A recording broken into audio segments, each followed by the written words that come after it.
Shalom sidang jemaat yang diberkati Tuhan, berjumpa kembali melalui channel Gereja Baptis Indonesia dalam ibadah live streaming pagi hari ini ya. Bapak Ibu yang dikasihi Tuhan, saya menyapa Bapak Ibu sekalian yang mengikuti ibadah secara live streaming. Selamat hari Minggu, selamat berbakti. Mari kita mempersiapkan hati, mempersiapkan waktu, mempersiapkan pikiran kita untuk fokus kepada ibadah pagi hari ini ya. Jadi ibadah pagi hari ini jangan kita sambil jalan ke sana kemari, tapi fokus kita berada di layar kaca kita, siapkan Alkitab, lalu kita mengikuti ibadah sampai akhir. Kita buka ibadah kita melalui pembacaan firman Allah yang saya ambil dari surat Roma pasal yang ke-6 ayatnya yang ke-17 sampai dengan ayat yang ke-18. Mari kita baca bersama-sama, 1, 2, 3. Tetapi syukur kepada Allah, dahulu memang kamu hamba dosa, tetapi sekarang kamu dengan segenap hati telah mentaati pengajaran yang telah diteruskan kepadamu. Kamu telah dimerdekakan dari dosa dan menjadi hamba kebenaran. Mari kita awali di dalam doa ibadah kita pagi hari ini. Kita tunduk kepala dan kita berdoa. Terpujilah namamu Bapa kami dalam surga. Kami mengucap syukur karena kami boleh Tuhan izinkan untuk bersama-sama mengambil waktu, mempersiapkan hati, memuji, meninggikan, mempermuliakan nama Bapa. Kami mohon kiranya Tuhan kendalikan seluruh aspek hidup kami dengan pimpinan Roh Kudus, agar kami boleh mempermuliakan Allah, kami boleh diberkati Allah, kami boleh mendapat sesuatu yang baru dari Engkau, sehingga kami boleh semakin hari, semakin menjadikan kami hidup berkenan kepada Tuhan. Kami menyerahkan ibadah live streaming pagi hari ini, dari awal hingga akhir ke dalam tangan Tuhan. Di dalam nama Tuhan Yesus, kami berdoa dan mengucap syukur. Haleluya. Amin. Selamat berbakti dan Tuhan Yesus memberkati kita sekalian.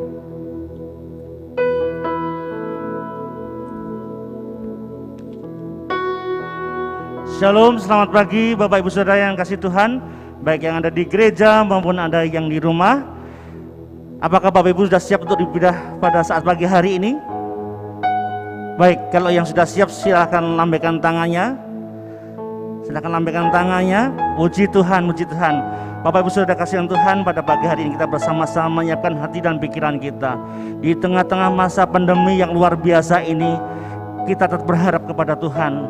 Karena Tuhan telah menjadi pengharapan kita di saat susah, senang sekalipun, Tuhan selalu bersama dengan kita. Oleh sebab itu, Bapak Ibu Saudara kasih Tuhan, Yesuslah yang menjadi perlindungan kita.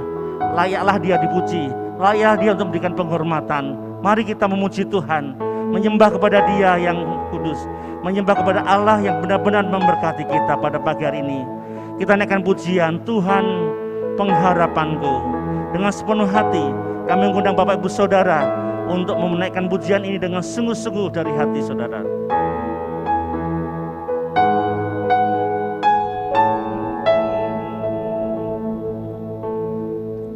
Tuhan kaulah pengharapanku, ku percaya hanya kepadamu.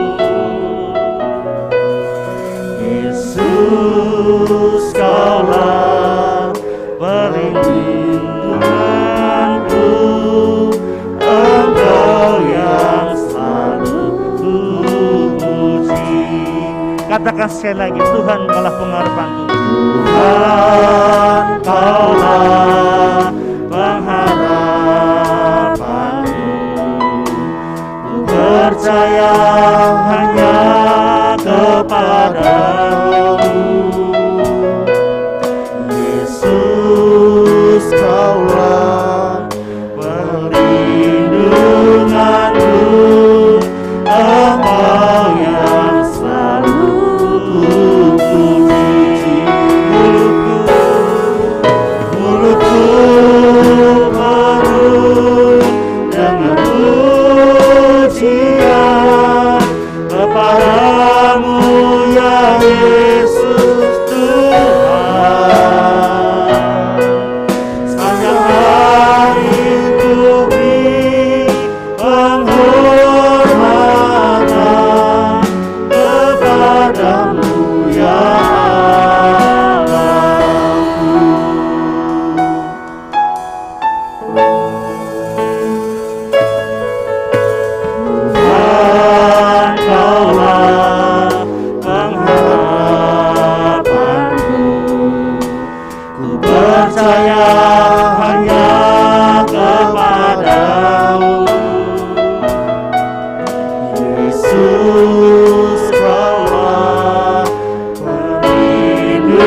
Tuhan kalau pada saat ini kita sudah mengagungkan namanya dengan puji-pujian melalui mulut kita, dari hati kita dan pikiran kita.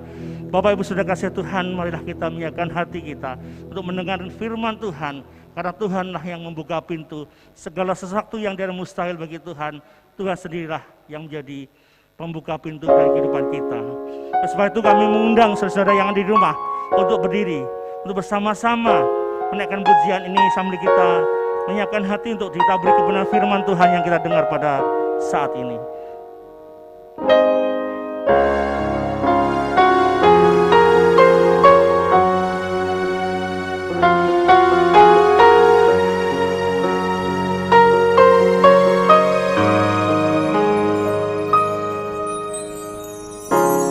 Segala perkaraku ku serahkan padamu, Allah pembelaku.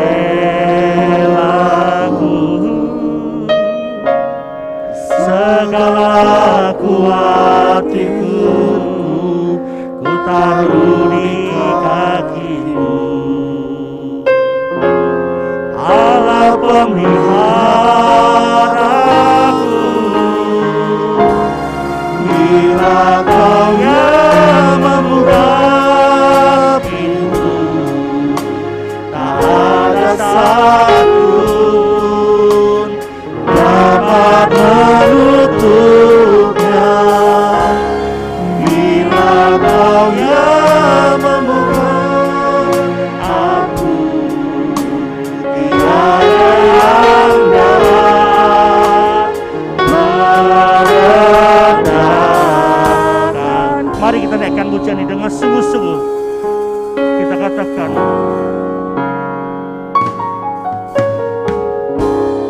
segala perkaraku ku serahkan padamu, Allah pembelaku. Segala kuat itu ku taruh di kakimu, Allah pemeliharaku. Bila membuka pintu, bila Kau yang membuka pintu, tak ada satu dapat menutupnya. Bila Kau yang mengangkat aku, tiada yang dapat merendahkan.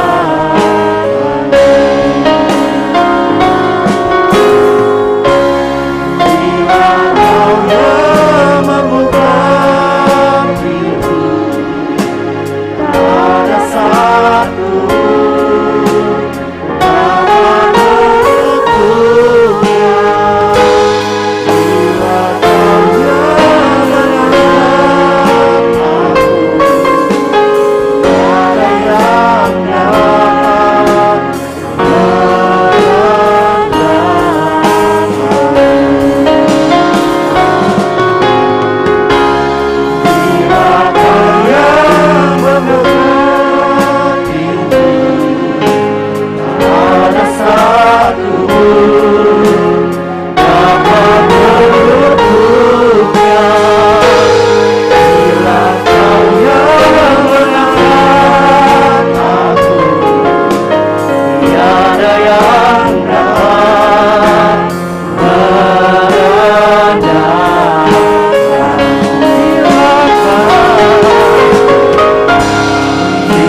Kami sungguh bersyukur karena kami memiliki Allah seperti Engkau, Allah yang perkasa.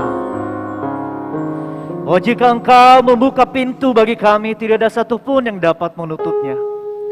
Dan jika Engkau mengangkat kami, tidak ada seorang pun yang dapat menurunkan kami. Karena Engkau Allah yang berkuasa dalam hidup ini. Tidak ada satupun yang dapat memisahkan kami dari kasih Allah. Terima kasih Bapa. Pagi hari ini kami duduk diam, beribadah, mendengar firman-Mu. Kami memohon kiranya Tuhan menolong kami, mengurapi kami, agar kami membuka hati, jiwa, pikiran kami untuk mendengarkan kebenaran firman-Mu. Terima kasih Bapa, hamba-Mu yang penuh kekurangan kelemahan ini. Hamba memohon kiranya Engkau sembunyikan di bawah kaki salib-Mu, agar hanya Engkau yang layak menerima segala pujian, segala keagungan, dan segala kemuliaan. Terima kasih Bapa. Dalam nama Tuhan Yesus kami berdoa. Amin. Selamat pagi Bapak Saudara yang dikasihi Tuhan.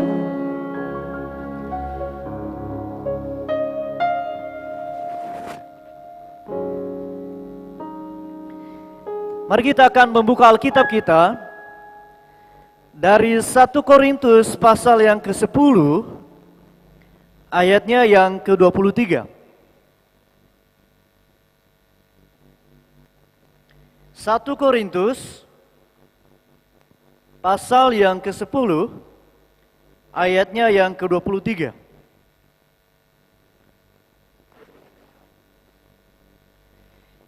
Kita akan baca bersama-sama, karena hanya satu ayat. 1 Korintus pasal yang ke-10 ayat yang ke-23. 1, 2, 3. Segala sesuatu diperbolehkan, benar, tetapi bukan segala sesuatu berguna. Segala sesuatu diperbolehkan, benar, tetapi bukan segala sesuatu membangun. Bapak Ibu Saudara yang dikasihi Tuhan, pada pagi hari ini saya akan memberikan tema bagi kita adalah kemerdekaan yang bertanggung jawab. Ya. Kemerdekaan yang bertanggung jawab. Saya percaya bahwa setiap kita seperti firman Tuhan yang sudah beberapa minggu kita bahas, bahwa setiap kita anak Tuhan sudah dimerdekakan. Seperti minggu lalu Pendeta Emmanuel menjelaskan kepada kita bahwa bangsa Indonesia merdeka diraih dengan perjuangan, diraih dengan darah yang bercucuran, diraih dengan kematian. Tetapi kita sebagai anak Tuhan, kita diberikan, dianugerahkan kemerdekaan itu tanpa usaha kita, tanpa perbuatan kita.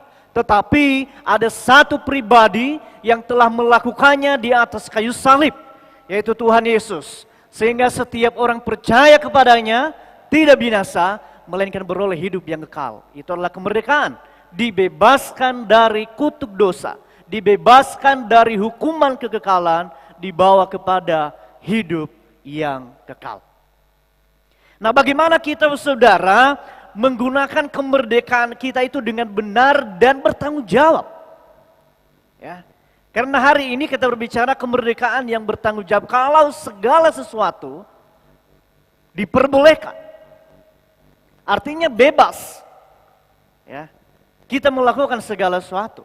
Tetapi kebebasan itu harus bertanggung jawab. Ya, harus bertanggung jawab. Jangan hanya berani berbuat tapi tidak berani bertanggung jawab. Bapak Saudara dikasihi Tuhan, Korintus, sedikit saya menjelaskan latar belakang ini. Kota Korintus saudara salah satu kota pelabuhan terbesar dan merupakan perdagangan terbesar di kota Akhaya. Ya. Dia termasuk penduduk yang luar biasa, kota yang besar, tetapi di kota yang besar penuh dengan penyembahan berhala juga. Dan kebebasan seksual. Di sana di kota Korintus. Nah, kenapa Paulus menulis ini? Nah, Paulus menulis surat Korintus ini, saudara. Satu, dia menjelaskan kepada mereka tentang dosa mereka. Dan kemudian memberikan solusi kepada mereka. Dan kemudian mengajarkan kepada mereka bagaimana mereka harus hidup anak-anak Tuhan sebagai orang yang sudah dimerdekakan. Bagaimana mereka harus hidup di dalam Kristus di lingkungan yang sudah rusak. Ya. Nah, Paulus menulis ini, satu, memberitahu tentang dosa mereka dan memberikan solusi bagi mereka bagaimana mereka harus hidup di tengah-tengah masyarakat yang sudah rusak. Nah, jemaat Korintus, saudara, mengalami banyak tekanan karena mereka bergumul menghadapi bagaimana caranya untuk menunjukkan suatu kemerdekaan di tengah lingkungan, di tengah bangsa, di tengah kota yang sudah rusak ini. Nah, mereka bergumul, kenapa? Karena mayoritas orang-orang Kristen di sana berasal dari latar belakang bukan Yahudi. Mereka memiliki latar belakang yang sudah rusak juga. Nah, bagaimana mereka harus menunjukkan kemerdekaan itu di tengah-tengah lingkungan yang sudah rusak? Nah, inilah kenapa Yesus berkata, kamu adalah garam, kamu adalah terang. Bagaimana kita menunjukkan terang kita di tengah-tengah dunia yang gelap? Bagaimana kita menunjukkan kemerdekaan kita yang sesungguhnya di tengah-tengah masyarakat yang sudah rusak akhlaknya. Nah, kalau saudara memperhatikan di pasal yang ke-9, ya, di satu pasal itu Paulus menggunakan dirinya sebagai contoh. Ya, Paulus menggunakan dirinya sebagai contoh bagi orang-orang Kristen di sana. Dia menunjukkan bagaimana seharusnya orang Kristen yang dewasa dan bagaimana mereka harus menunjukkan suatu kehidupan mereka yang telah dibebaskan Tuhan dan kemudian menggunakan kebebasan itu untuk melayani Tuhan lebih baik. Bukan justru menggunakan kebebasan yang telah dianugerahkan Tuhan itu untuk hidup dalam dosa. Tetapi Paulus menggunakan dirinya sebagai contoh bagi bangsa, bagi orang-orang Kristen di sana, bahwa begini loh, cara kehidupan orang Kristen yang dimerdekakan dan yang dewasa, yang memiliki kebebasan untuk mau melayani Tuhan lebih dalam dan lebih baik lagi. Itu di pasal yang ke-9. Nah, di pasal yang ke-10, yang kita bahas hari ini, Paulus menggunakan bangsa Israel secara daging. Ya. Paulus menggunakan bangsa Israel secara daging, bagaimana kehidupan mereka yang sudah dibebaskan, tetapi menunjukkan ketidakdewasaan rohani. Menunjukkan suatu ketidakbertanggungjawaban ketika telah dimerdekakan dan dibebaskan dari Tuhan, dari bangsa Mesir. Dikeluarkan, dibebaskan oleh Tuhan, tetapi mereka menunjukkan suatu keteladanan hidup, suatu kebebasan yang tidak dewasa, yang masih hidup di dalam dosa. Makanya kalau saudara memperhatikan di ayat yang pertama sampai dengan ayat yang kelima, ada 5 kali Paulus menggunakan kata semua. Ini artinya apa? Penting bagi saudara, perhatikan. Aku mau supaya kamu mengetahui saudara bahwa nenek moyang kita semua berada di bawah perlindungan awan dan bahwa mereka semua telah melintasi laut. Ayat kedua, untuk menjadi pengikut Musa, mereka semua telah dibaptis dalam awan dan dalam laut. Ayat ketiga, mereka semua makan makanan rohani yang sama. Dan ayat keempat, dan mereka semua minum minuman rohani yang sama.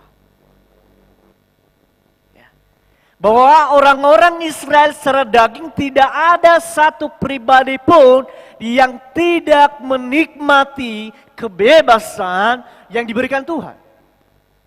Makanya di ayat yang pertama sampai ayat keempat ada 5 kali diulang kata semua mereka telah menikmati, semua mereka telah melintasi laut, semua mereka telah dibaptis, mereka semua telah makan dan minum makanan rohani yang sama. Tetapi berbanding ya di ayat yang kelima. Tetapi sungguh pun demikian, Allah tidak berkenan kepada bagian yang terbesar dari mereka, karena mereka ditewaskan di padang Gur. Bapak Ibu Saudara yang dikasihi Tuhan, kita melihat bahwa ada 5 kali bagaimana Paulus menunjukkan bahwa mereka orang-orang Israel secara daging, bahwa mereka semua telah menikmati, semua telah dibebaskan oleh Tuhan, tetapi di ayat kelima bahwa sebagian besar mereka mati di padang gurun. Kenapa? Karena sebagian besar menggunakan kebebasan mereka secara tidak bertanggung jawab, sehingga mereka mengalami malapetaka. Demikian juga hidup kita. Demikian juga hidup kita. Apa yang mereka lakukan? Di ayat yang ke-6 sampai dengan 10. Kalau tadi ayat 1 sampai 4 semua digunakan semuanya. Semuanya telah terjadi sebagai contoh bagi kita untuk memperingatkan kita supaya jangan kita menginginkan hal-hal yang jahat seperti yang telah mereka perbuat. Dan supaya jangan kita menjadi penyembah-penyembah berhala. Sama seperti beberapa orang dari mereka, seperti ada tertulis, maka duduklah bangsa itu untuk makan dan minum. Kemudian bangunlah mereka bersukaria. Apa artinya bersukaria? Bukannya sekedar bersukacita, tetapi ketika mereka membuat patung lembu emas dan mereka kemudian menyembah, bersukaria menyembah patung emas itu. Ya. Janganlah kita melakukan percabulan seperti yang dilakukan oleh beberapa orang dari mereka. Sehingga pada satu hari telah tewas 23.000 orang. Dan janganlah kita mencobai Tuhan seperti yang dilakukan oleh beberapa orang dari mereka. Sehingga mereka mati di pagut ular. Dan janganlah bersungut-sungut seperti yang dilakukan oleh beberapa orang dari mereka. Sehingga mereka dibinasakan oleh malaikat maut. Dengan segala hal yang sudah mereka nikmati, Bapak Saudara yang dikasihi Tuhan. Tetapi mereka diperhadapkan suatu kebebasan itu. Mereka menggunakan kebebasan itu sesuai dengan kemauan mereka. Yang bertentangan dan melawan kekudusan Tuhan. Mereka bersungut-sungut dan kemudian berkata kepada Musa, lebih baik kami mati di Mesir. Tetapi kami makan makanan yang enak daripada kami mati di padang gurun. Mereka menyalahkan Musa dan kemudian menyalahkan Tuhan, mencobai Tuhan. Maka Tuhan marah sama mereka. Bagaimana dengan kehidupan kita? Bagaimana kita menggunakan kebebasan yang sudah diberikan Tuhan kepada kita? Kalau kita melihat dari kata semua berkontras dengan kata sebagian besar dari mereka. Dan beberapa dari mereka. Ternyata yang menggunakan kebebasan dengan tidak bertanggung jawab lebih banyak jumlahnya daripada yang menggunakan kebebasan secara bertanggung jawab. Berapa banyak yang masuk di tanah Kanaan? Mereka di padang gurun selama 40 tahun. Dan kenapa hanya sedikit yang masuk di tanah Kanaan? Saudara yang dikasihi Tuhan, hari ini kita berbicara tentang bagaimana kita menggunakan kemerdekaan kita dengan bertanggung jawab. Ya. Kalau di ayat 23, kalau segala sesuatu diperbolehkan benar, tetapi bukan segala sesuatu berguna. Segala sesuatu diperbolehkan benar, tetapi bukan segala sesuatu membangun. Yang pertama, Bapak Saudara, untuk kita menggunakan kemerdekaan kita dengan bertanggung jawab, yang pertama adalah kita harus menjauhi penyembah berhala. Ini ada buku yang sudah kami pernah sharing di remaja dan saya sudah baca buku ini. Yaitu God's Edward. Ilah-ilah dalam peperangan. Bapak Saudara bisa beli buku ini, bisa baca buku ini. Apa itu penyembah berhala dalam kehidupan kita? Ya. Kalau penyembah berhala, saudara, kalau kita melihat dalam perjanjian lama adalah suatu penyembahan dewa-dewa kafir, patung. Yang mereka ukir, mereka buat, dan kemudian mereka sembah. Itulah penyembahan berhala. Tetapi pada zaman kita adalah bagaimana kita melihat suatu penyembah berhala dalam kehidupan kita. Apa yang menjadi penyembah berhala dalam kehidupan kita saat ini? Kalau kita tidak menyembah patung, kalau kita tidak menyembah pohon, kalau kita tidak kita datang kepada kuburan, tetapi apa yang menjadi penyembah berhala bagi kita saat ini? Kalau dalam perjanjian lama, mereka membuat patung lembu emas dan kemudian mereka menyembahnya. Itulah penyembahan berhala. Tetapi bagaimana dengan kita yang saat ini yang mungkin kita sudah sebagian besar kita tinggalkan dari nenek moyang kita. Yang tidak lagi percaya kepada batu besar. Yang tidak lagi percaya kepada pohon-pohon besar. Yang tidak lagi percaya kepada kuburan yang sudah lama. Tetapi apa yang menjadi penyembah berhala dalam kehidupan kita saat ini? Apa yang menjadi prioritas utama dalam hidup kita saat ini? Kalau kita berkata bahwa kita adalah orang merdeka yang telah dibebaskan Tuhan dari perbudakan dosa, dibawa kepada kehidupan yang kekal, seperti bangsa Israel secara daging, dibebaskan dari belenggu dosa, dibebaskan dari kutukan, dari perbudakan Mesir, dibawa kepada kehidupan kebebasan.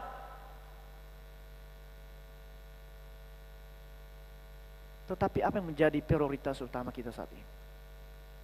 Karir kita kah? Bisa tidak karir kita menjadi penyembah berhala dalam hidup kita? Yang kita pikirkan, yang kita lakukan, yang terus kita mimpikan, karir. Salah nggak? Nggak salah. Makanya dikatakan segala sesuatu boleh, tetapi belum tentu berguna. Artinya begini saudara, boleh kita memikirkan karir kita ke depan. Tetapi apakah karir itu menjadi prioritas utama dalam hidup ini?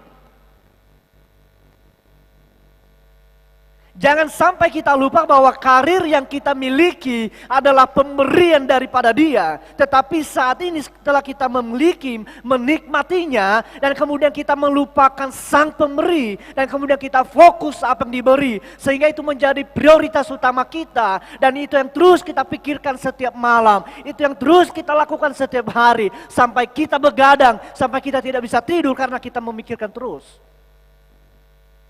Dan kita menggantikan pemberi dengan hasil yang diberi. Dan itu menjadi prioritas utama kita. Dan itu sudah menjadi penyembah berhala. Apalagi menjadi penyembah berhala. Pasangan kita bisa menjadi penyembah berhala? Bisa.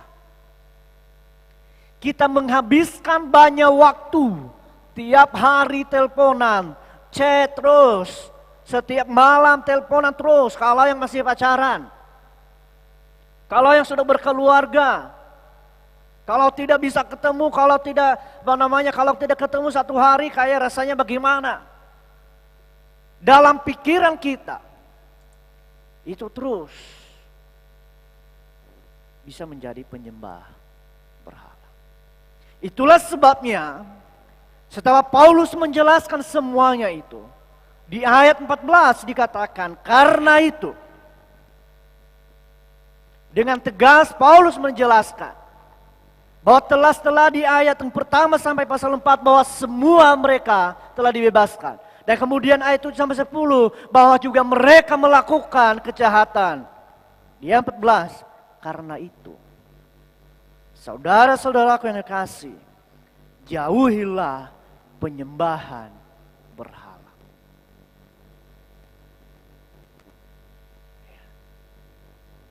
Makanya tadi saya bilang di latar belakang bahwa menuliskan ini satu untuk menyatakan kesalahan mereka dan memberikan solusi bagi mereka bagaimana mereka harus hidup.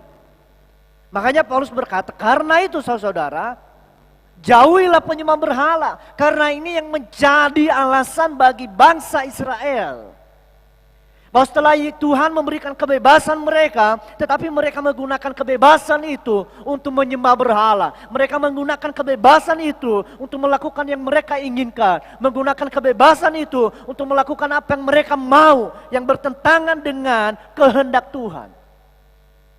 Oleh karena itu, kalau engkau sebagai orang-orang yang sudah dimerdekakan di dalam Kristus, jauhilah penyembah berhala.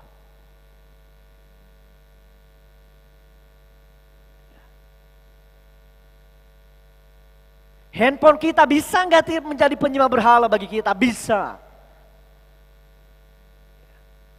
Kadang-kala banyak waktu kita memainkan handphone, gadget kita, daripada kita bersekutu dengan Tuhan. Kadang-kadang Tuhan cemburu, iri. Pasangan kita aja kalau waktu kita tidak bisa bagi kepadanya. Kalau dalam satu hari kita tidak ada kabar, dia akan marah. Apalagi Tuhan. Coba bayangkan saudara, kita diberikan waktu setiap hari 24 jam. Oke? Kita gunakan waktu untuk tidur bolehlah 8 jam. Berapa jam lagi? 16 jam lagi. 16 jam itu kita gunakan untuk apa? Kerja 8 jam. Terus yang 8 jamnya apa? Oke lah, dalam satu hari kita 2 kali mandi. Hitunglah 1 jam, setiap sekali mandi 30 menit. 7 jam lagi.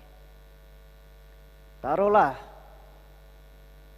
makan, sarapan, makan siang, makan malam. Taruhlah 3 jam. Terus 4 jamnya, oke, doa. Bangun pagi, berapa lama kita doa? Berapa lama kita baca firman Tuhan? Mungkin paling-paling mentok 5 menit berdoa. Mana yang lebih banyak waktu?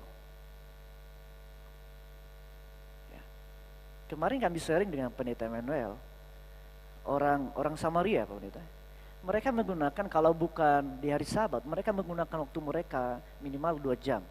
1 jam di pagi hari mereka berdoa dan 1 jam di malam hari. Tetapi kalau mereka di pas hari Sabat, mereka itu 3 jam berdoa. Kita, berapa banyak waktu kita gunakan kepada Tuhan? Kalau dulu dalam perjanjian lama bahwa tidak setiap orang dapat menghampiri Tuhan. Kalau dalam perjanjian lama bahwa tidak semua orang dapat berdoa kepada Tuhan. Kalau dalam perjanjian lama bahwa tidak semua dapat memasuki dalam ruang bait Allah. Karena dia adalah Allah yang hidup, Allah yang kudus, Allah yang tersendiri yang tidak dapat dijamah. Tetapi dalam perjanjian baru, bahwa Allah yang jauh, Allah yang tidak dapat disentuh itu telah menjadi manusia sama seperti kita. Memberikan kebebasan bagi kita yang setiap saat, setiap detik kita dapat menghampiri Tuhan di dalam doa. Tetapi kenapa justru waktu kita untuk menghampiri Tuhan di dalam doa sangat-sangat minim dibanding dengan dalam perjanjian lama yang mereka menggunakan waktu mereka lebih banyak untuk mau menghampiri Tuhan.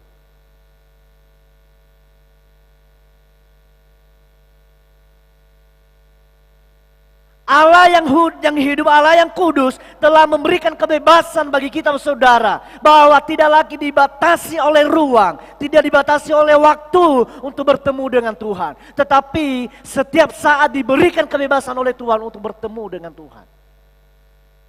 Untuk memikirkan Tuhan. Untuk membangun hubungan dengan Tuhan. Untuk menjadi intim dengan Tuhan.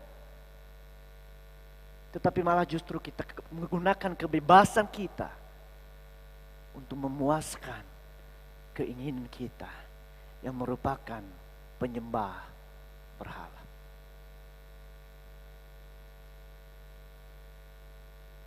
Bahkan kadangkala kita sudah menghabiskan setiap hari main HP. Tetapi ketika kita masih dalam gereja, Ketika kita masih ibadah, masih juga kita menggunakan HP, masih juga kita membuka Facebook, masih juga kita membuka Instagram, masih juga kita membuka YouTube, masih membalas semuanya. Hati-hati. Makanya beberapa kali saya bilang, kami sharing Pak Pendeta, dan saya pernah bilang, ketika kita ibadah dalam ruang gereja, mohon maaf kalau saya usir keluar. Kalau ketahuan main HP, mari kita belajar. Jabatan bisa menjadi penyembah berhala bagi kita. Penampilan, oh sangat bisa. Ya. Mandi 30 menit, dandan 1 jam. Lipstiknya harus merah maron kah? Merah jambu kah? Pipi di blaze on lah. Pokoknya kalau keluar rumah harus penampilannya wow.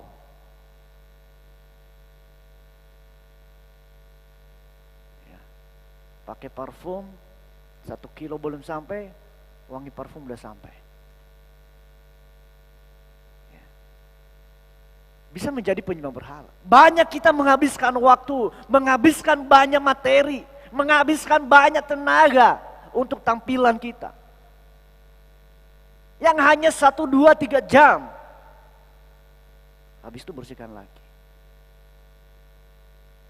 Kita menghabiskan waktu kita menggunakan kebebasan kita dengan hal-hal yang sementara. Tetapi kita tidak menggunakan kebebasan kita dengan hal-hal yang kekekalan. Oleh karenanya Paulus mendorong kita. Karena itu saudara, jauhilah penyembah berhala. Ketenaran kita bisa menjadi penyembah berhala, bisa. Pengaruh kita bisa. Harta kita bisa. Makanya dikatakan saudara, segala sesuatu diperbolehkan, boleh. Tidak dilarang. Tetapi jangan sampai itu menjadi prioritas utama. Jangan sampai itu menggantikan yang pemberi. Jangan sampai itu menggantikan yang telah menganugerahkan bagi kita. Tetapi kita menggantikannya yang harusnya dia yang kita pikirkan. Yang harusnya waktu kita lebih banyak daripada dia. Tetapi kita menghabiskan waktu kita dengan hal-hal yang sudah diberikan kepada kita. Oleh karenanya, mari kita pikirkan lagi. Apakah kita sudah menggunakan kebebasan kita dengan lebih baik? Yang kedua, di ayat 23 itu, segala sesuatu diperbolehkan, benar. Tetapi bukan segala sesuatu berguna. Segala sesuatu diperbolehkan benar, tetapi bukan segala sesuatu membangun. Yang kedua, bahwa kita harus memilih dan melakukan hal-hal yang bermanfaat. Apa artinya berguna? Perjalanan hidup kita seringkali memang diperhadapkan dengan berbagai pilihan yang seolah-olah itu bermanfaat bagi kita. Tetapi disinilah iman kita harus dihadapkan bahwa kita harus memilih hal-hal yang berguna. Berguna bagi diri kita, berguna bagi orang lain, dan berguna untuk kemuliaan Tuhan. Tidak semua hal kita lakukan itu berguna. Tidak semua hal.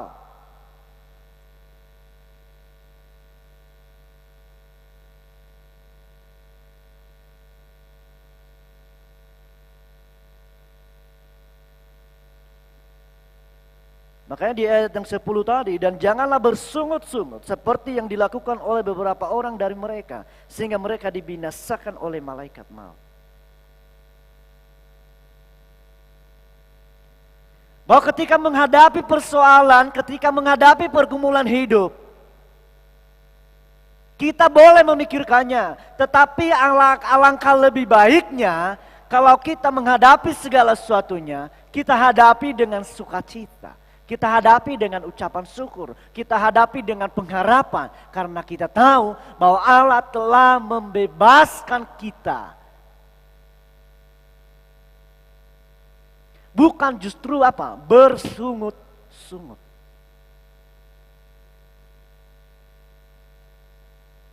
Boleh nggak kita khawatir? Boleh.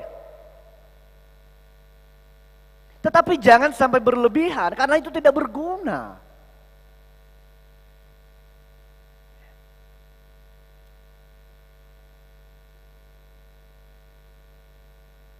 Boleh merokok nggak? Nggak dilarang kok. Tetapi yang menjadi pertanyaan, itu berguna nggak? Untuk dirimu, untuk keluargamu. Minum minuman beralkohol, boleh nggak? Boleh. Karena Paulus juga memberikan itu. Boleh. Tetapi kalau batasnya untuk sekedar obat, untuk menghangatkan tubuh, boleh. Tetapi kalau untuk mabuk-mabukan, yang sampai pada akhirnya melakukan dosa, itu tidak ada gunanya.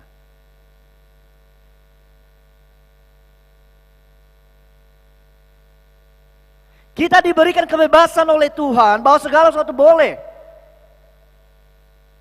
Makanya tadi di pasal 9 Paulus menggunakan haknya, kebebasannya untuk melayani Tuhan.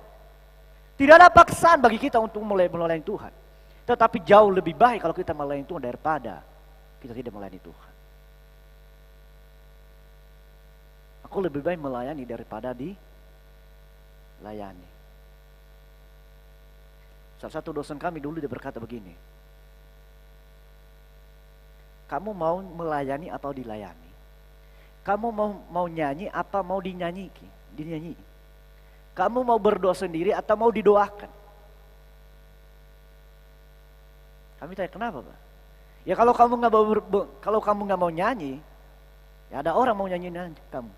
Ketika nanti kamu udah meninggal, nah orang akan bernyanyi sama kamu. Kalau udah meninggal, kamu nggak bisa berdoa lagi. Nah, orang akan berdoa. Kalau kamu sakit.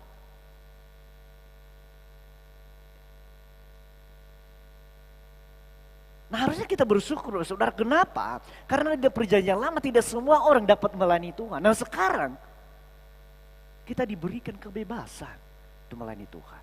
Maka kemerdekaan yang bertanggung jawab itu kita gunakan satu. Kita harus menjauhi penyembah berhala.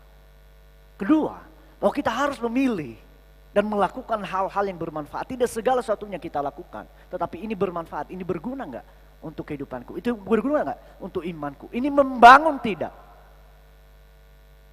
Boleh nggak main HP? Boleh. Tetapi kalau sampai larut malam itu tidak berguna.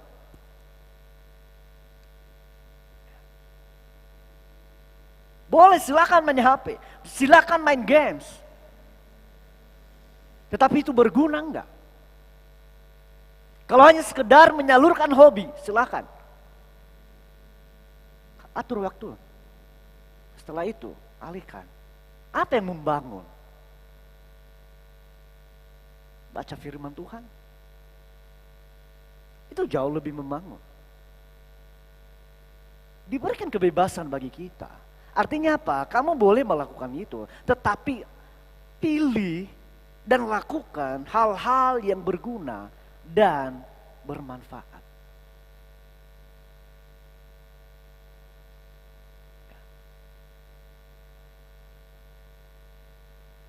Lakukan hal-hal yang berguna dan bermanfaat.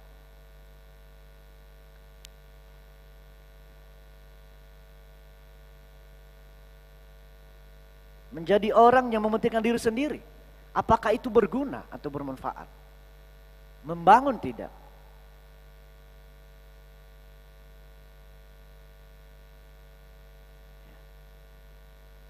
Jadi dalam hidup kita, Bapak Saudara yang dikasihi Tuhan, bahwa ketika kita menggunakan kebebasan kita, mari kita menggunakan kebebasan itu untuk memilih dan melakukan hal-hal yang berguna dan bermanfaat.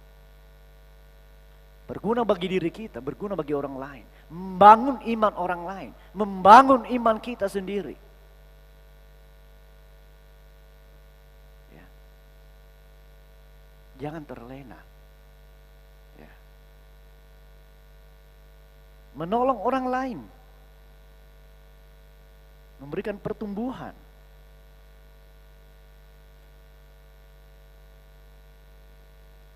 Dan bagaimana cara hidup kita untuk menuntun orang kepada Kristus. Ya. Harus hidup kita menuntun kepada Kristus. Segala sesuatu diperbolehkan benar, tapi bukan segala sesuatu membangun. Kata membangun di sini saudara bukannya sekedar kayak bangunan, tetapi menguatkan, memulihkan, memperbaiki, dan memberikan pertumbuhan. Nah, yang kita lakukan itu sudah memulihkan belum orang lain? Memperbaiki belum orang lain?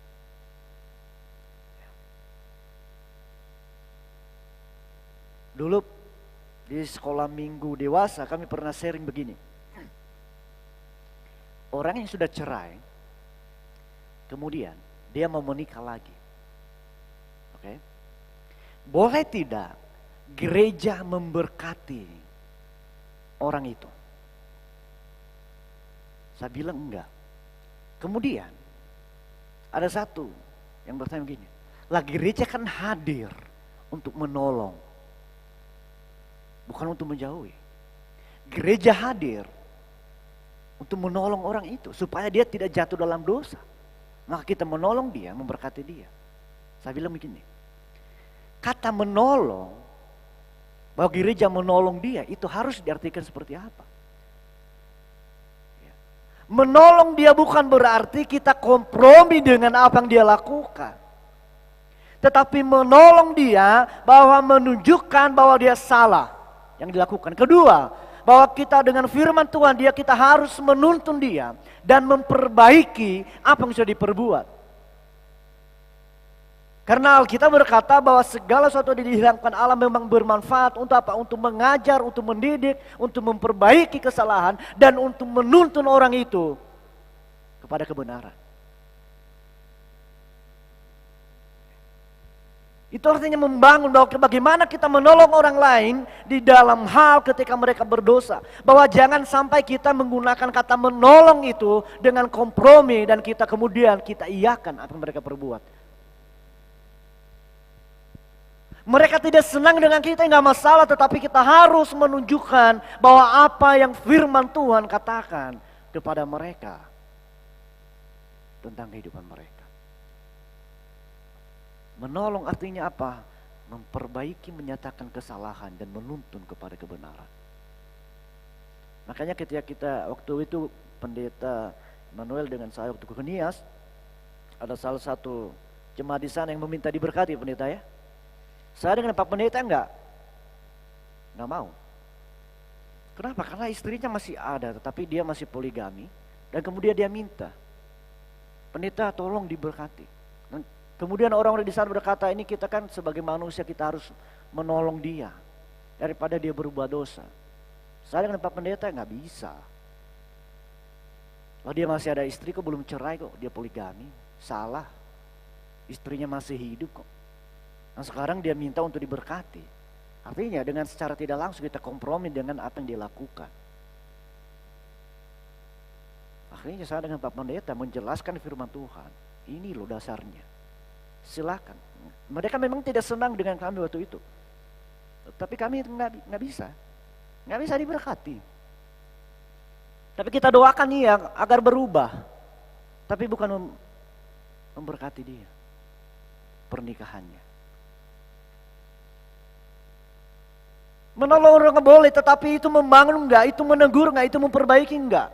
Nah itu yang harus kita lakukan. Tentunya karena membangun di sini digunakan dengan apa? Atas dasar kasih. Ya, kalau kita menolong orang, bahwa kita harus mengasihi mereka. Ya, kenapa? Karena di dalam 1 Korintus pasal yang keempat dikatakan di situ. Di ayat yang ke-6, saudara-saudara, kata-kata ini aku kenakan pada diriku sendiri dan pada Apolos, karena kamu supaya dari teladan kami jangan Kamu belajar apa artinya ungkapan. Jangan melampaui yang ada tertulis. Supaya jangan ada di antara kamu yang menyembuhkan diri dengan jalan mengutamakan yang satu daripada yang lain. Ya. Harus atas dasar kasih.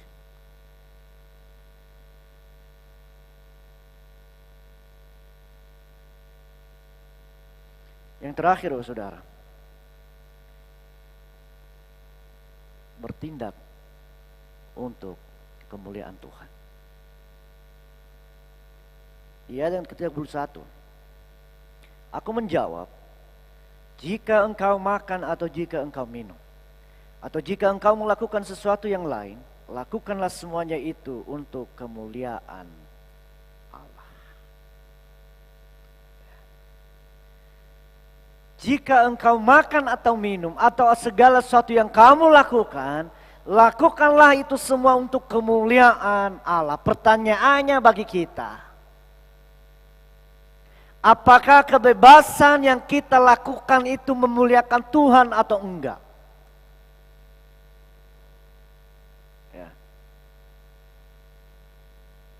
Apakah kebebasan diberikan Tuhan kepada kita itu memuliakan Tuhan atau tidak?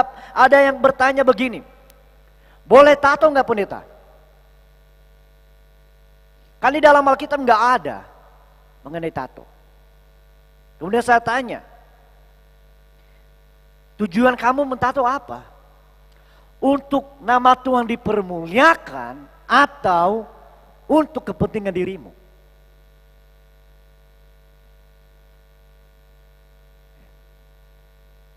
Silakan kamu mentato dirimu, tetapi apakah Tuhan dipermuliakan dengan itu atau enggak?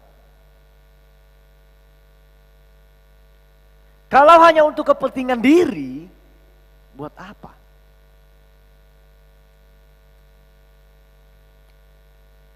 Ikut tren pendeta biar keren.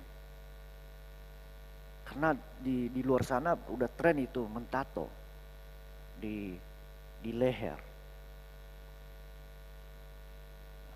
Kalau cowok di lengan, di tangan. Sebenarnya kita anak-anak Tuhan itu nggak perlu ikut tren supaya keren. Karena memang tanpa tren kita udah keren di hadapan Tuhan kok. Kenapa? Karena kita orang-orang dibebaskan oleh Tuhan. Orang-orang telah dimerdekakan oleh Tuhan. Jadi tanpa tren kita sudah keren. Tetapi kalau kamu merasa bahwa supaya lebih keren harus ikut tren, berarti kehidupan kamu hanya ditentukan oleh tren. Mari kita memilih dan melakukan. Mari kita melakukan yang terbaik yang memuliakan nama Tuhan. Untuk teman-teman pemuda, saya pernah bersaudara, karena saya udah biasa ke puncak, melewati jalan yang memang sampai ke puncak. Dan kemudian satu saat saya penasaran, karena memang jalan yang masuk ke puncak ini agak rusak jalannya. Tetapi ada satu jalan yang aspalnya bagus banget. Akhirnya saya mencoba, pasti ini nanti sampai ke puncak. Akhirnya saya lewat situ, saudara. Ada putaran pertama. Belum saya mutar, saat jalan terus. Kenapa? Pikiran saya, ini pasti nanti tujuannya ke sana, arahnya ke sana. Putaran kedua, enggak juga. Putaran ketiga, saya belum juga. Saya masih jalan terus. Akhirnya, lama-lama saya berjalan di jalan yang salah itu. Dan ternyata memang tidak sampai ke puncak untuk jalan itu. Oleh karenanya, teman-teman pemuda, kalau saat ini kita berada di jalan yang salah, segeralah berputar. Semakin lama kita berada di jalan yang salah, maka semakin lama kita menemukan jalan yang benar. Oke? Semakin lama kita berada di jalan yang salah, maka semakin lama kita menemukan jalan yang benar. Oleh karenanya, selama ada kesempatan putar, silakan berbalik. Apa itu putaran? Kalau ada teman yang mengingatkan itu putaran sebenarnya, segeralah berbalik. Kalau ada keluarga mengingatkan, itu sebenarnya putaran bagi kita untuk segera ambil tindakan untuk berbalik. Ya. Oleh karenanya selagi ada ketika kita berada di jalan yang salah, segeralah berbalik jika ada kesempatan putaran itu. Jangan sampai nanti kita tidak sampai pada tujuan. Oleh karenanya apa yang kita lakukan saat ini, apakah nama Tuhan dipermuliakan atau tidak? Atau justru hanya untuk menyenangkan diri kita sendiri? Kemuliaan Tuhan berbicara tentang keindahan. Indah gak kalau kita mengampuni orang? Sangat indah. Indah tidak kalau kita menolong orang melukai kita? Sangat indah. Itulah merupakan kemuliaan Tuhan. Tetapi tidak akan indah kalau kita merasa diri paling benar, merasa kita di jalan yang benar, kita merasa kita paling tahu semuanya. Nah, ini yang terjadi di Korintus. Karena mereka penuh dengan karunia, dan kemudian mereka menyombongkan diri. Ya, menyombongkan diri. Dan merasa diri apa? Saya paling kuat. Jadi segala sesuatu saya lakukan, hancur aja. Makanya Paulus menegur. Belum tentu berguna. Dan kemudian belum tentu nama Tuhan dipermuliakan. Jangan merasa diri paling hebat, paling tahu segalanya, dan paling kuat. Tetapi kebebasan itu, kebebasan memuliakan nama Tuhan. Mari kita berdoa. Tuhan Yesus, kami sungguh bersyukur Tuhan, bahwa Engkau telah memberikan kebebasan bagi kami. Sama seperti bangsa Israel. Engkau membebaskan mereka dari perbudakan. Dan kami sebagai Israel rohani, Engkau telah membebaskan kami dari perbudakan dosa. Dan memberikan kebebasan bagi kami untuk menghampiri Engkau. Untuk boleh mengasihi Engkau. Untuk boleh melayani Engkau. Untuk boleh berkomunikasi dengan Engkau Tuhan. Tuhan tolong kami. Agar kami tidak larut di dalam penyembah berhala. Dengan ketenaran kami, dengan harta kami, dengan jabatan kami, dengan karir kami, dengan pasangan kami, dengan segala sesuatu yang kami punya. Tetapi biarlah kami melihat bahwa semuanya itu adalah bonus daripada Tuhan. Karena sesungguhnya Engkau adalah satu-satunya yang memuaskan kehidupan kami. Dan tuntun kami Tuhan, berikan kami hikmat, agar kami dapat memilih dan melakukan yang berguna dan bermanfaat bagi diri kami, bagi orang lain, dan bagi kerajaan. Dan ajar kami Tuhan, agar segala sesuatu yang kami lakukan nama Tuhan dipermuliakan. Bukan memuliakan diri kami, bukan untuk kepentingan kami, bukan untuk kepuasan kami, tetapi untuk memuliakan nama Tuhan. Agar kemanapun dan dimanapun kami berada, Engkau dipermuliakan ketika kami hidup di dalam kasih, ketika kami hidup dalam kebenaran, ketika kami hidup di dalam pengampunan. Terima kasih Bapa. Di dalam nama Tuhan Yesus kami berdoa. Haleluya. Amin. Lagunya Pak.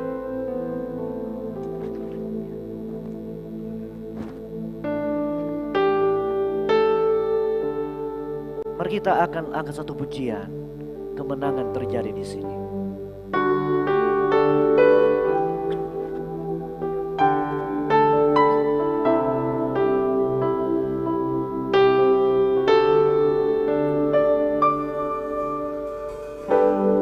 Ku menyembah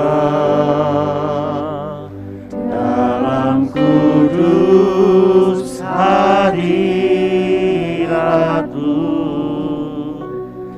hampiri atas kasih karunia-Mu Bapa.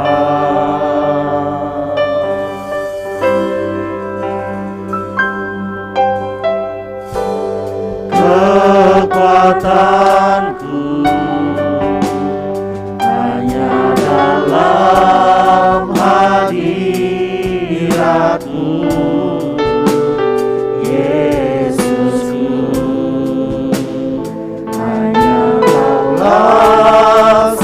segalanya.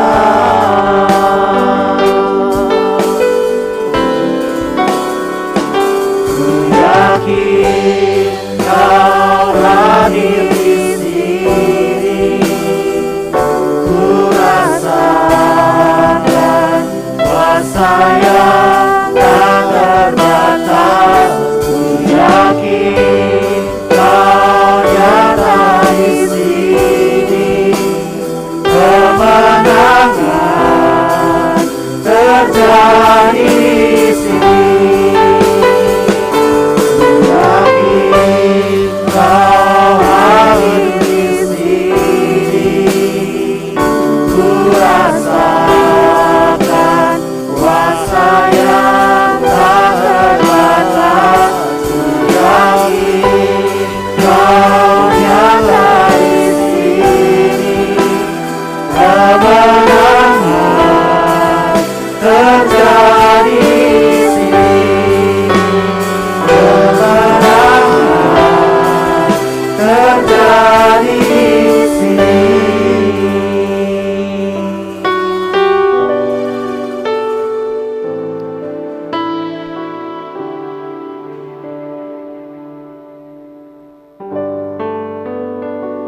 Sidang jemaat yang diberkati Tuhan, kita semua diberkati melalui kebenaran firman hari ini ya. Kita disegarkan, kita diingatkan kembali agar kita menjadi anak-anak Allah yang menuruti kebenaran firman Allah, bertanggung jawab terhadap kemerdekaan kita. Mari kita menyimak, ada beberapa hal penting yang perlu Bapak Ibu perhatikan melalui Warta Gereja minggu ini. Dipersilakan. Warta Gereja pada hari ini diinformasikan kepada segenap Jemaat Gereja Baptis Indonesia Palembang untuk ibadah pada tanggal 17 Agustus 2021 akan dilaksanakan secara live streaming pada pukul 9 pagi. Firman Tuhan akan disampaikan oleh Pendeta Immanuel Ragiono. Untuk ibadah pada tanggal 22 Agustus 2021 akan dilaksanakan secara live streaming juga pada pukul 9 pagi. Firman Tuhan akan disampaikan oleh Pendeta Muda Artinus Telambanua. Untuk seluruh sidang jemaat yang mengikuti layanan ibadah minggu online melalui akun channel YouTube dan juga Facebook Gereja Baptis Indonesia Palembang secara live streaming dapat memberikan komentar hadir pada video yang sedang Bapak dan Ibu tonton. Selanjutnya, untuk sidang jemaat dan juga simpatisan yang mau mencetak kartu vaksin dapat mengirimkan link SMS yang diterima saat vaksin kepada Ibu Angel. Jika ada masalah pada link SMS, dapat dibantu oleh Ibu Angel dengan cara akses ke website Peduli Lindungi. Kartu vaksin kedepannya akan berguna untuk pengurusan dokumen seperti SIM dan juga dokumen penting lainnya. Sidang jemaat dapat menghubungi Ibu Angel pada nomor yang tertera di layar dengan biaya cetak Rp15.000 per kartu vaksin. Yuk seluruh kaum remaja baptis yang diberkati Tuhan, mari kita hadir dalam persekutuan PRBI dengan tema Ahli Waris pada hari Sabtu 21 Agustus 2021 pukul 6 sore. Warta selanjutnya, kepada seluruh kaum muda baptis yang diberkati Tuhan, yuk kita bersama-sama mengikuti persekutuan PKMB dengan acara Aku Dipilihnya pada hari Sabtu 21 Agustus 2021 pukul 6:30 malam. Bagi seluruh simpatisan dan juga sidang jemaat yang rindu untuk memberikan yang terbaik buat Tuhan, persembahan satu keluarga dapat dikumpulkan ke dalam satu amplop dan dapat diserahkan kepada bendahara gereja atau panitia keuangan. Kantor tata usaha gereja akan buka setiap hari Selasa sampai Sabtu pukul 8 pagi sampai pukul 4 sore. Untuk persembahan dan perpuluhan dapat juga ditransfer ke rekening gereja Bank BCA dengan nomor rekening 855-509-9670 atas nama Pendeta Immanuel Ragiono atau Lorencia Agnes. Persembahan juga dapat diberikan melalui kode barcode QRIS yang tertera pada layar. Himbauan kepada seluruh sidang jemaat Gereja Baptis Indonesia Palembang untuk selalu mengikuti protokol kesehatan yang telah ditetapkan oleh pemerintah dengan mentaati 5M dan VDJ, mencuci tangan, memakai masker, menjaga jarak, menghindari kerumunan, mengurangi mobilitas, ventilasi, durasi, dan jarak. Yuk kita bersama-sama membangun mesbah doa. Doa serentak seluruh jemaat akan dimulai pada setiap hari pukul 21 malam. Untuk pokok-pokok doa akan dikirimkan ke dalam WA grup gereja.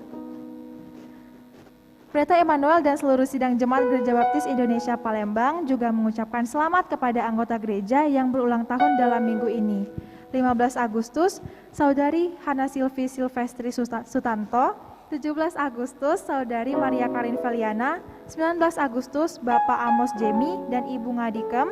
20 Agustus, Bapak Yonatan Agustianto. 21 Agustus, Saudara Gideon Vincent Sugonzo. Selamat ulang tahun, Tuhan Yesus memberkati. Demikian Warta Gereja pada hari ini.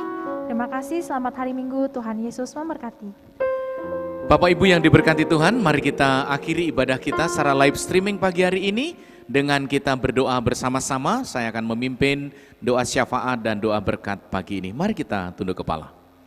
Bapa kami dalam surga, kami mengucap syukur karena Tuhan boleh menuntun kami untuk mengikuti ibadah secara live streaming. Kami sadar bahwa ini masa pandemi masih terus menghantui kami, tapi tidak mengurangi semangat kami, tidak mengurangi kerinduan kami, tidak mengurangi kesempatan yang Tuhan berikan bagi kami untuk kami boleh mengikuti ibadah yang Tuhan berikan bagi setiap kami, untuk kami boleh diberkati, dikuatkan, diteguhkan di masa-masa yang sulit seperti ini. Izinkan Bapa hamba-Mu berdoa bagi anak-anak Tuhan yang sekarang telah berulang tahun dalam pekan ini. Kami mohon kiranya Tuhan menyertai mereka, melindungi, menjaga, memberkati, menjauhkan dari sakit penyakit. Dan biarlah mereka tetap di dalam perlindungan dan penyertaan Tuhan. Kami doakan jika mereka ada pergumulan-pergumulan pribadi yang tidak sempat di-sharekan melalui doa bersama. Kami mohon kiranya Tuhan mendengar setiap seru doa mereka dan Engkau akan menjawab sesuai dengan kehendak-Mu. Izinkan kami juga berdoa untuk seluruh sidang jemaat-Mu.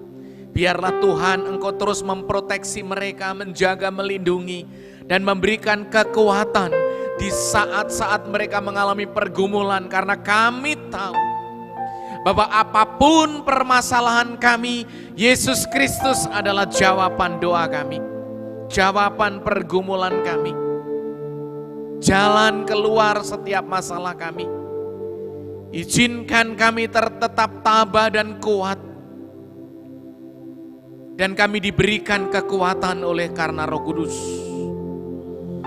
Kami berdoa jika mereka sedang bergumul terhadap pasangan hidup, bergumul tentang ekonomi, keuangan, pendidikan, dan pekerjaan mereka. Kami percaya bahwa Tuhan tidak pernah tidak hadir. Engkau selalu hadir di dalam setiap pergumulan mereka. Jadikan mereka kuat di dalam setiap pergumulan yang mereka hadapi. Begitu pula kami berdoa bagi bangsa negara kami. Kami mengucap syukur karena nanti hari Selasa kami akan memperingati kemerdekaan bangsa kami. Karena kami telah merebutnya dari tangan penjajah. Dan kami percaya Tuhan menyertai bangsa ini sehingga para pejuang-pejuang yang telah gugur di medan pertempuran telah mewariskan sebuah bangsa besar yang telah dimerdekakan, dan kami boleh mengisinya dengan perkara-perkara yang membangun, memajukan bangsa ini, bukan justru menjadikan bangsa ini tidak bertumbuh dan tidak berkembang. Kami mohon kiranya Tuhan memberkati seluruh rakyat Indonesia. Biarlah mereka terus mendoakan bangsa ini, mendoakan rakyat ini, mendoakan pemerintahan ini, supaya menjadi bangsa yang diberkati, pemerintahan yang mengemban amanat rakyat, yang membawa kesejahteraan, terutama di dalam masa pandemi. Program pemerintah untuk vaksin bagi seluruh rakyat Indonesia segera terrealisasi dan juga segera diadakan vaksin tersebut merata bagi seluruh bangsa Indonesia. Seluruh rakyat Indonesia tervaksin dan terproteksi kesehatannya. Terima kasih Bapak, kami doakan kesehatan Bapak Presiden, Wakil Presiden, jajaran para menteri, wakil-wakil rakyat yang duduk di DPR, baik pusat maupun daerah. Tuhan memberkati. bahkan sampai pemerintahan yang terendah, RT maupun RW diberkati Tuhan. Terima kasih Bapak. Kami menyerahkan seluruh sidang jemaat, biarlah menjadi jemaat yang takut akan Tuhan, memberikan yang terbaik bagi Tuhan, baik mengembalikan persembahan persepuluhan dengan tulus dan jujur, begitu juga mengucap syukur dengan memberikan persembahan sukarela untuk hormat kemuliaan Tuhan. Begitu pula dengan praktek kasih. Di tengah-tengah masa pandemi kami boleh menyalurkan berkat bagi sesama kami, menolong mereka yang sedang berkesusahan, menolong mereka yang sedang mengalami COVID-19. Jemaat Tuhan yang saat sekarang sedang isoman, kami mohon kemurahan hati dari Bapa di surga untuk memberikan mereka kesembuhan dan mereka boleh beraktivitas seperti sedia kala. Bersyukur untuk kesembuhan keluarga-keluarga yang lain yang telah Tuhan berkati sehingga mereka boleh pulih kembali dan boleh beraktivitas. Dan akhirnya Bapa, sebentar lagi kami akan mengakhiri ibadah live streaming ini. Siapapun yang menyaksikan, yang mengikuti, baik itu anggota jemaat simpatisan maupun orang-orang lain yang baru menemukan channel ini, kami memberkati mereka Bapa, agar mereka dalam perlindungan, penyertaan dan pertolongan Tuhan. Sidang jemaat yang dikasihi Tuhan, arahkanlah pikiran, perasaan dan hatimu, kembalilah pada aktivitasmu sehari-hari. Jalanilah hidupmu dengan pertolongan Roh Kudus.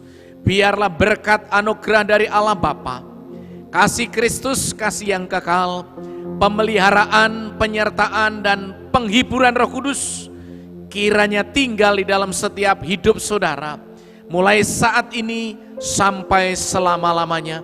Di dalam nama Yesus Kristus Tuhan dan Juru Selamat, doa ini kami panjatkan. Haleluya. Amin.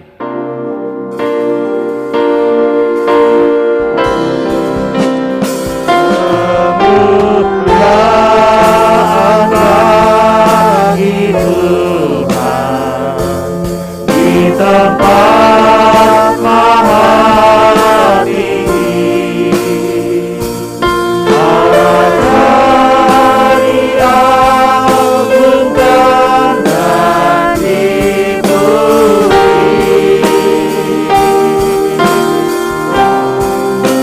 Datanglah kerajaanmu, jadilah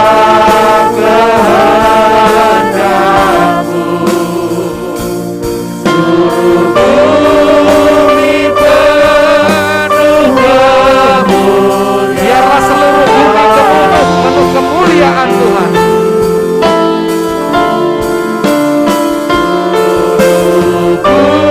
Bumi penuh kemuliaan.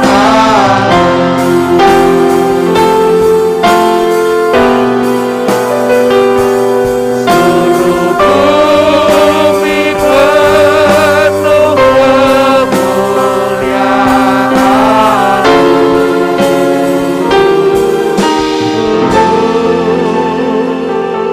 Bapak Ibu dipersilahkan untuk bersaat teduh. Kita akan berjumpa kembali dalam ibadah live streaming tanggal 17 Agustus. Tuhan Yesus memberkati.